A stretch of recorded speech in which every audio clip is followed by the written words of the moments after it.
Creed of the Assassin, Valhalla Edition. I played about 5.5 more hours of it, on top of the 3 hours that I had played previously, so over 8 hours played of the game. I'm here to give you my latest impressions of the new upcoming Assassin's Creed title. So first of all, a couple differences from last time, and by the way, I do recommend you watch my last Valhalla Impressions video. This is a continuation of that. But some differences worth noting. So the demo started out with a character selector that allowed me to pick between male, female, or a hybrid of the two, where you cycle between them as the story progresses. The game kind of chooses when you play male or female.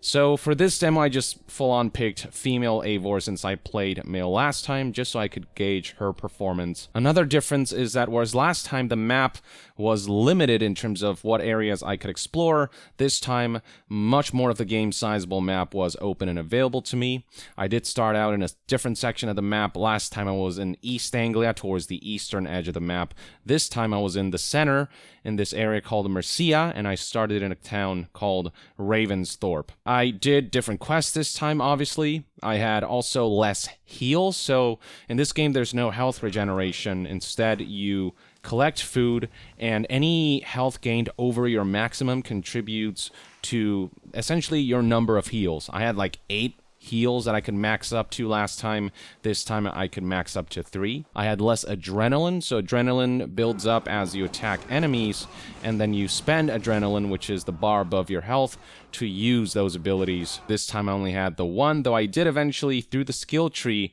upgrade my character to add a second adrenaline bar.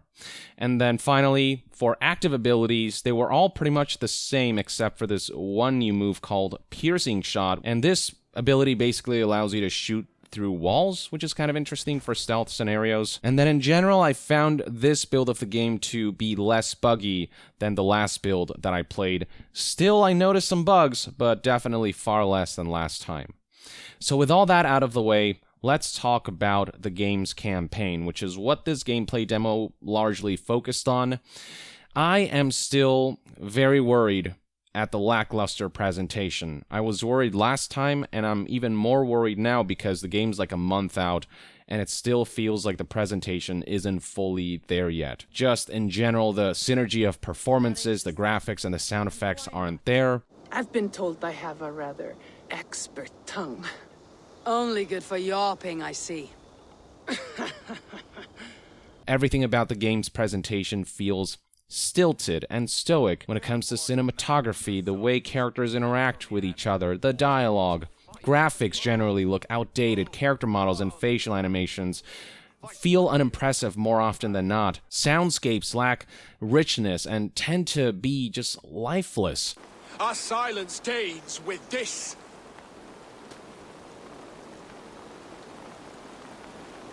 Would you settle for a Norse? We're not as gentle, but we're much better poets. Norse Dane! It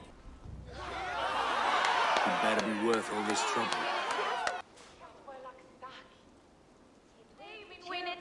Where is my son? There are times when sound is just mixed weirdly. So in this boss battle, for example, there was no music starting out. There was just this very basic sounding rain. Again, it feels like a stock sound effect. And dialogue just didn't match the action. It felt like there was narration over the game rather than the characters feeling like they were actually speaking, an issue that Marvel's Avengers had that I pointed out. You can't win this, Brin. Even if you defeat me, the Ragnarsons have won the day. I have fought many a day in my time. I'm still standing. That's not to say that the game always looks ugly. Like when the lighting hits just right on the character models, they actually look pretty decent. But even then, animations can still feel stilted, facial animations can often look weird or lifeless, and lip syncing, more often than not, feels kind of off. Faces just look so artificial and unsettling. And it's hard for me to stay immersed in cutscenes when the characters look so, I don't know, clay-like. And this is especially noticeable in the less important cutscenes and dialogue, especially where side quests are concerned. So at one point I met this fighting ring bouncer who kind of awkwardly spoke in rhymes, and it just, there's something about the way this dialogue is presented that makes it come off as strange and weird and awkward to behold. A den for those who answer the call of a slick and slippery midnight brawl. To compete, a phrase that must be spoken, but it seems you don't yet have this token. And there was this one point where he was just kind of standing there awkwardly, not making eye contact, biceps clipping through his body, still speaking in that weird, rhymey way. And then alongside the dead soundscape, it all contributed to a scene that feels like it came out of an incomplete indie title rather than a AAA project. Watching you rub bodies was an absolute treat. You moved just like a noodle. Favorite thing to eat. And then outside of cutscenes, sometimes when you're in the middle of combat, enemies might shout out a bit of dialogue, and even that can sometimes feel poorly implemented. This could be mitigated if the story at least was interesting, but I'm generally finding I don't care about Valhalla's story. Though, keep in mind, this is just the demo. I don't have the full context of the narrative. I don't have that build-up towards key moments. So, I do want to save judgment for the story until I play the full game. But I just wasn't attached to the political conflicts. There was a lack of intrigue there. They speak a lot about how we have to take back this region and add our own king there and this and that, but it all kind of went in one ear and out the other. And I feel like the game's generally stilted and awkward presentation is largely to blame for that. I just feel like my brain doesn't pay attention to the cutscenes as much because the dialogue just doesn't feel quite right. The way the cinematography, the visuals, the sounds, the way all of that comes together doesn't feel right. And you can have a really good story, but if that's not presented in a compelling way, then it's just not going to come across. I feel like there is a lot of thought that was put into the political aspects of this game. It's just because of the way it's presented, my brain has trouble finding it interesting or becoming invested in it, caring for what's going on, or taking these cutscenes as seriously as I'd want. And then, as far as the protagonist goes, I generally felt like I wasn't crazy about the protagonists, both male and female. With Odyssey, I really fell in love with Cassandra. In this game, I have not really become attached to either of the two protagonists. And this is in large part because they have this, what I feel is a one-dimensional, I'm really tough and I'm gonna let everyone know how tough I am kind of vibe, and is an attribute that doesn't come across as particularly likable. He is only following orders. When the match begins, find an empty tent and stay there. Do not think me a coward. I am not afraid of war. I do not want to kill my friends.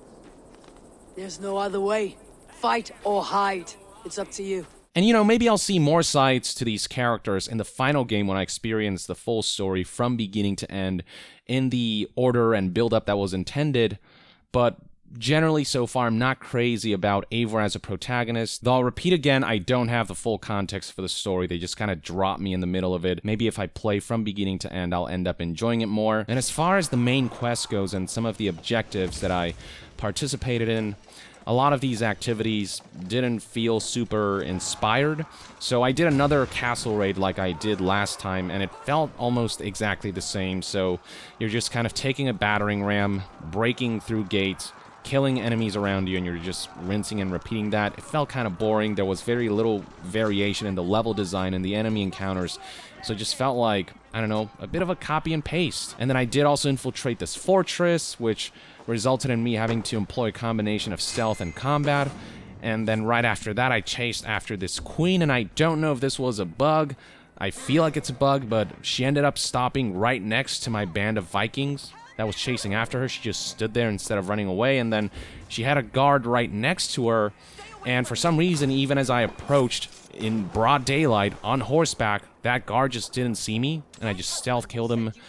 And I don't know, that all just kind of took me out, where it really felt like things just weren't working as intended. And this kind of stuff is disconcerting when a game is only a month out. And then after that, I had to track down and kidnap the king, who was then forced to secede his crown, and it all eventually culminated in a boss battle against this warrior, and that was, you know, fine. But generally, no one mission from the main campaign stood out or seriously impressed me or had me craving for more. Now, one of my biggest criticisms in my last preview was combat, and I was really hoping that they would greatly improve the feel of it, but unfortunately, combat still feels like a mixed bag. It still lacks impact, it still feels loose, attacks still don't feel like they quite connect, animations often transition awkwardly, movement in particular looks strange, it looks more like the character sliding around on the ground, especially when you're dodging. It doesn't look like they're sidestepping or rolling away, it just looks like they're like hovering on the ground and sliding back and forth. It looks very strange. Combat doesn't look good or feel good. Admittedly, some of the abilities and finishers can look pretty damn cool, and I found this one new ability through a book of knowledge called Harpoon Impalement, which allows you to like hook an enemy with a harpoon, scorpion style, and you can push and pull them in any direction, and if they crash against an object or a person, it deals a ton of damage, and that was actually really fun to use. It does feel like there's some depth mechanically to combat, but it just doesn't look, sound, or feel fulfilling, and this is especially detrimental to this Assassin's Creed, given that modern Assassin's Creed titles definitely put more of an emphasis on combat rather than stealth. Though hopefully in the final game, as I keep earning new abilities and enhancing my character, combat will deepen and start to feel a bit better, but just the basic feel of it is just so underwhelming. One sequence that especially highlights how bad combat feels is the fighting ring tournament that I partook in.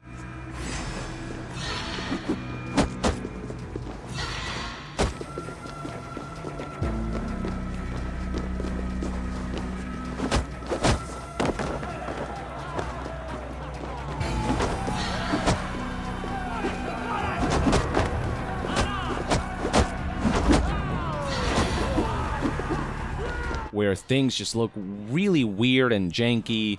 There's just a lack of atmospheric setup with bland-sounding soundscapes, and combat in this scenario felt so drab and unexciting. And this game does try to mix things up a bit with features like the ability to summon your Viking friends by blowing your horn, and attacking certain raidable areas that way, which is kind of cool at first, but I feel like it's one of those novelties that will wear thin pretty fast.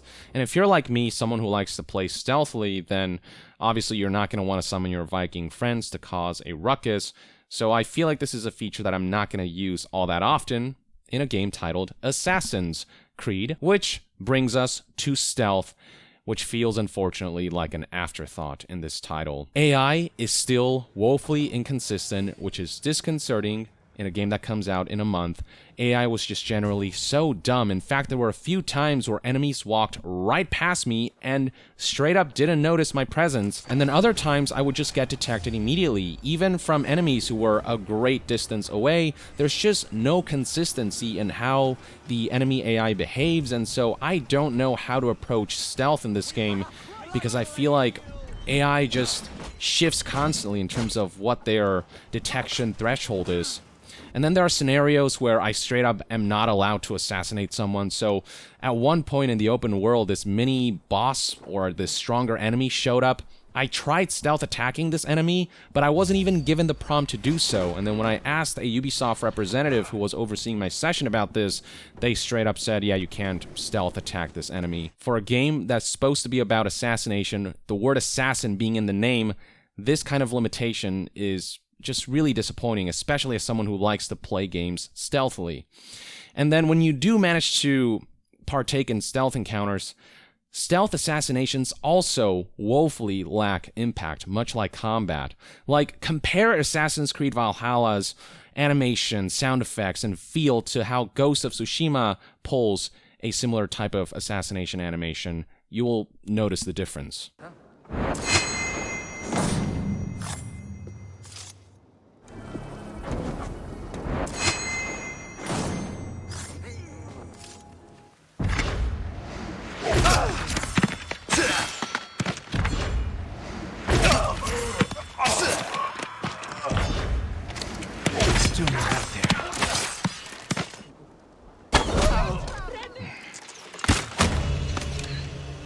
And in terms of gameplay, I often found it frustrating just how low the assassination range was. So oftentimes I would be up on a rooftop or something, and I felt like I should have been able to jump off and land on an enemy and kill them, but the game just wouldn't give me that prompt, and so I just don't know when the game will allow me to assassinate someone and when it won't.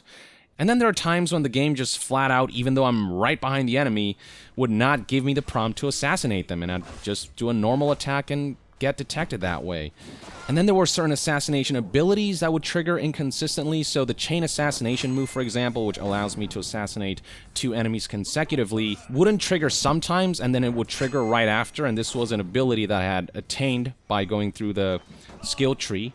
And then the piercing shot ability, that would work inconsistently as well, where I would either target the wrong person, even though my crosshair was lined up with the person I actually wanted to target, or it would just not hit an enemy at all. Like, I would have the crosshair lined up and it would go through them and it wouldn't do any damage to them. There's one addition I do like though, which is that if you try to assassinate a higher level enemy, whereas in previous Assassin's Creed games, it would just deplete, a significant portion of their health but not kill them in one shot outright, in this game, there's this timing minigame that if you nail, then you're guaranteed to do significant more damage and pretty much guaranteed to be able to assassinate the higher level foes. So there's an option to kill higher level enemies, as long as I guess they're not sub-bosses or specific enemies that cannot be assassinated for whatever reason. Again, there's just a level of inconsistency there, and that's really the greatest detriment to this game titled Assassin's Creed. Not only does the act of assassinating not feel impactful, because of all of the inconsistencies, it's hard to actually be an assassin. Now, one aspect I will praise is the skill tree and progression system. The game, I love how it constantly is rewarding you with skill points. You level up pretty quickly as you partake in the myriad of activities, and there are a lot of skills to spend your skill points on. It feels like you're always making forward progress. And there are these small nodes that grant smaller passive upgrades that are still useful, and then the big nodes will grant new enhancements and maneuvers that you can work towards. The skill tree shows you what's ahead. It allows you to browse through the specific maneuvers that appeal to your playstyle, and you can kind of find a skill tree path towards that. And it just feels really customizable. It feels good to always know you're making some form of progress. Now, one change that they made is that they got rid of the 3 power types, whereas before at the bottom you could see Raven, Bear, and Wolf powers, yellow, red, and blue respectively. Now there's just one global power level to keep track of, which I think personally just simplifies things. It is a good change. But the skill trees do branch out into these 3 categories. So there is stealth, which is the raven or yellow path. There is melee, the red or bear path, and then there's ranged, the blue or wolf path. On top of the constant progression, it always feels like you have a choice and like you're really always tailoring the character to the way you want. And then beyond skills, there are abilities that I've talked about, and the way you earn new abilities is by finding what are called books of knowledge scattered throughout the world that teach you new active abilities for both combat and stealth. So I found the Raven Distraction Book of Knowledge eventually at one point in the game, the ability I had in the last demo, but not in this one, but I did eventually find my way back to it. I found this bow and arrow ability called Focus of Nornir that basically just slows down time and allows you to fire rapidly. And of course, I mentioned the Harpoon ability Book of Knowledge. And then there are certain books of knowledge that will be basically an ability that you already have, and by finding those, you'll essentially level up that ability, and that creates more forward momentum in character progression. And I also like the way gear is handled in this game, where it's quality over quantity. Instead of a barrage of loot that you're always kind of replacing and getting rid of, it feels like you're earning new weapons and armor much less frequently, and each new gear feels like it's worth more and it's less disposable, and that leaves more room for you to become attached to your gear. And you can also upgrade gear that you like with crafting materials, and you can also give them runes for additional enhancements, and completing certain armor sets grant additional bonuses. And then there are different weapons of the same type that have their own unique special bonus effects, and so it really allows you to customize your character build and it's more about, you know, what effects do you want for your character rather than finding a slightly higher level version of the same weapon that you'll be replacing in a few minutes anyway, because you're going to find new loot so frequently and constantly. Now, beyond everything I've talked about, there is, of course, the open world that has a pretty interesting atmosphere, though it's so reminiscent of Witcher 3, a less visually impressive version of Witcher 3, but I generally do like the Nordic, Anglo-Saxon atmosphere that they're going for here, and there are times when vistas can genuinely be beautiful when the camera pans out, or when you're up on a hill and looking out towards the horizon. And there are definitely some cool looking edifices, structures, scenery, and points of interest that are scattered throughout the world, but at the same time I will say that it's far from the most impressive looking open world, especially when you get up close and personal. Objects generally look, I don't know, low definition and muddy and kind of basic. The open world also feels stale and static. Even though there are times it can look pretty, it just lacks a certain attention to detail. At one point in my demo, it started to rain, but objects in the environment did not get wet, so there was this disconnect there. Trees, bushes, grass, and foliage don't sway all that much, even in more extreme weather, which creates another weird disconnect where the world feels too still, too unmoving, to the point where it feels artificial. The one thing that I do appreciate is all of the wildlife that is seen throughout the world, but that sense of wonder isn't quite as impactful as it was with other open world titles that I've experienced. Now, as you explore the world, you'll of course be partaking in a number of activities. There are the main quests that are marked with their own special icon. There are these things called Order of the Ancient Targets, which I think is probably this game's version of the Cult of Cosmos, high-value assassination targets, but I had no interaction with that questline at all. And then, of course, there are the side activities that will distract you along the way.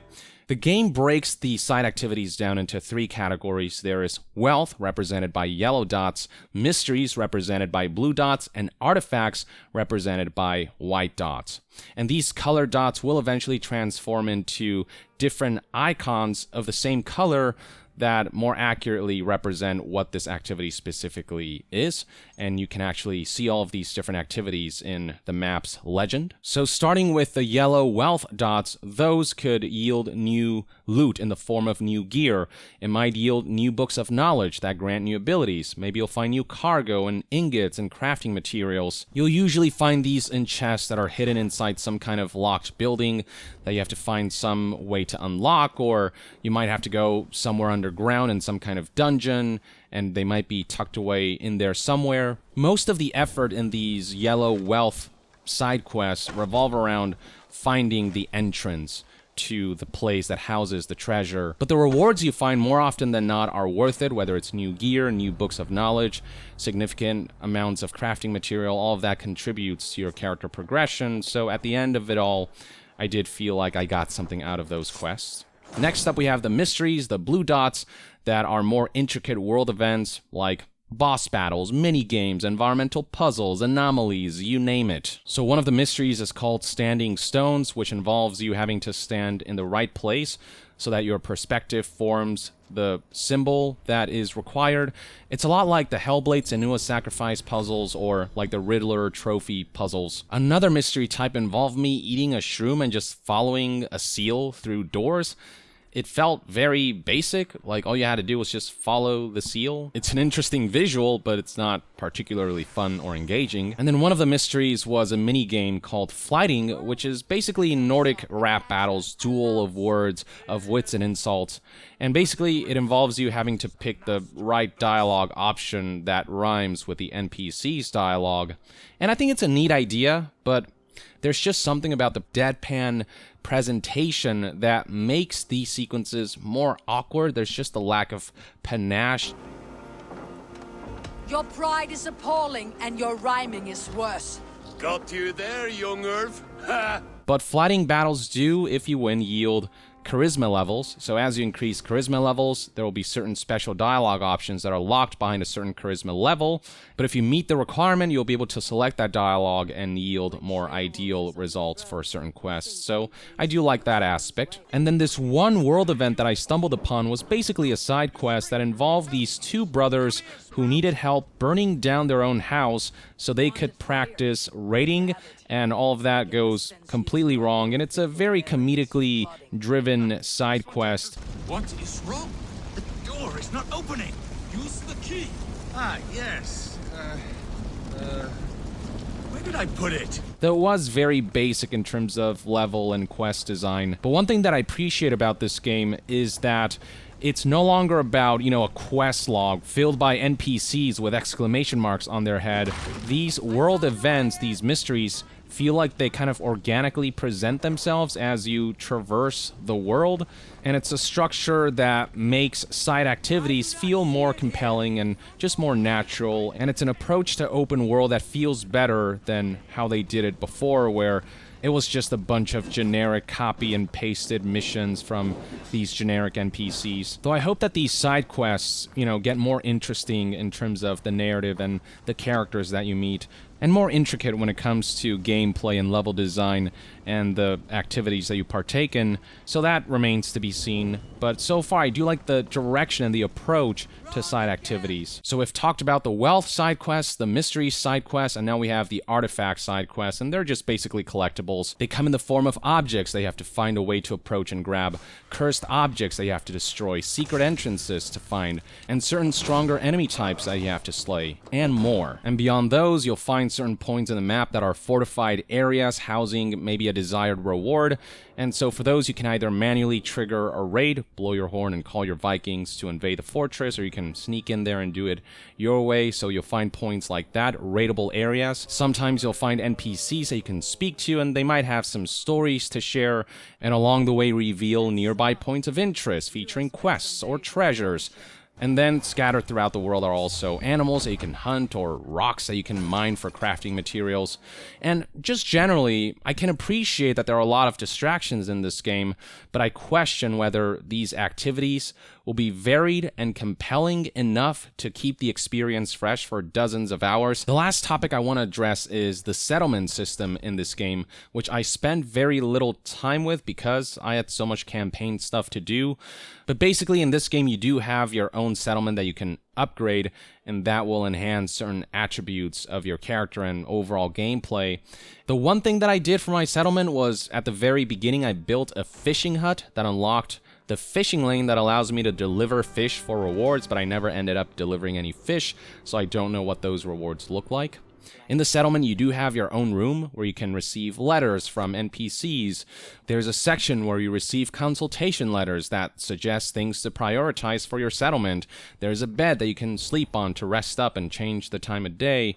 And then there's something called the Alliance Map, which is a whole system dedicated to pledging to territories and pledging allegiances. And the more pledges and allies you make, the more territories will become available. And this is an aspect that definitely plays a part in the main campaign, in the main quests, and also contributes to enhancing your settlement as well. So with all that out of the way, my overall take with this game is that I'm currently concerned. If I played this game months ago, I would be able to say they're probably going to fix a lot of this stuff. We're a month out, and there are still too many issues prevalent in this game for me to be able to feel comfortable that this is going to be a worthwhile purchase. There's just a level of unrefinement here across the board. Combat, stealth, presentation. The thing that I enjoyed most about this game is the feeling of progression, how there's always a constant forward momentum. I do like the atmosphere of the world, even if the world feels static, and I do like that there are a lot of distractions, and every distraction you partake in yields some kind of substantial reward, and so the rewards and progression system in this game I feel are really well done, but is it enough to sustain and kind of carry on its shoulders everything else? The devs do have a month to refine everything, though I feel like there's only so much they can do in a month. In the meantime, let me know in the comments below what your thoughts and opinions are on Assassin's Creed Valhalla based on footage and impressions that are out there. Are you looking forward to this game, or are you becoming concerned for this title like I am? Drop a comment, and to be further updated on all things gaming news, reviews, and discussions, stay tuned right here on Young Yeah. I'll see you guys next time. Young out.